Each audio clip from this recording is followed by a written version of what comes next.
I am standing here in Nahum in Capernaum, in the synagogue that Yeshua began his ministry.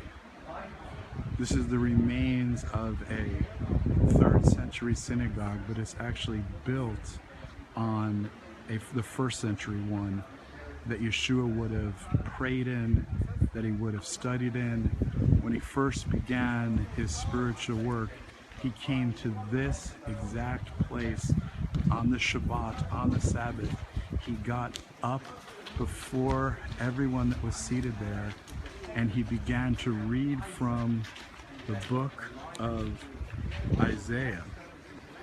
And he said he read the verses in the book of Isaiah, which is a messianic prophecy that Messiah would come from this place. It says,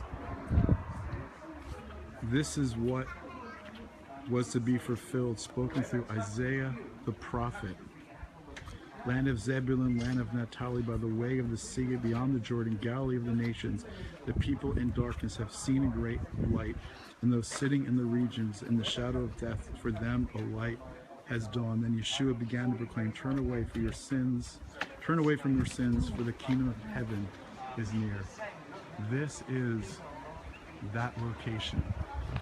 Yeshua's ministry was based out of here for 2.5 to 3 years. This was where he based out of. This is the town where 7 of the Talmudim, 7 of his original disciples were from. This is where he found John and James, Yochanan and Yaakov fishing. This is where Kepha, Peter, and Andrew were from. This is that location.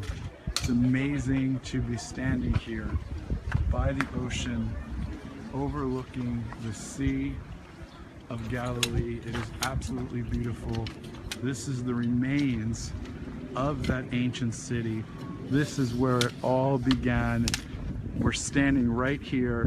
What you're looking at is the remnants of what is believed to be built over Peter's home, where Peter, his mom was healed by Yeshua. You can see the Galilee in the background. Again, this is the synagogue built on the remains of the synagogue that was built by the faithful centurion. Luke chapter 7, the centurion had a sick servant. He sent the leaders of the synagogue out to Yeshua to ask him to come and heal. And at first he was reluctant. And then they said to him, this centurion is worthy to have you come because he has loved our people and he has built this synagogue for us. Think about how radical that was. A Roman centurion built the synagogue for the Jewish people, and Yeshua ultimately did heal the servant and marveled at the man's great faith. Friends, I just want to encourage you. This is a testimony to faith and faithfulness even to this day. We remember Yeshua's work in this place, and I want to encourage all of you to become faithful centurions. This is the only Gentile in the New Testament that is esteemed so. He said, Yeshua marveled, he said, you have greater faith than any that I've seen in Israel. So I hope all of you will be like faithful centurions, to have great faith and to stand with in prayer the Messianic Jewish movement and the people of Israel, and be a blessing to them. And I pray that God would bless you for blessing Israel.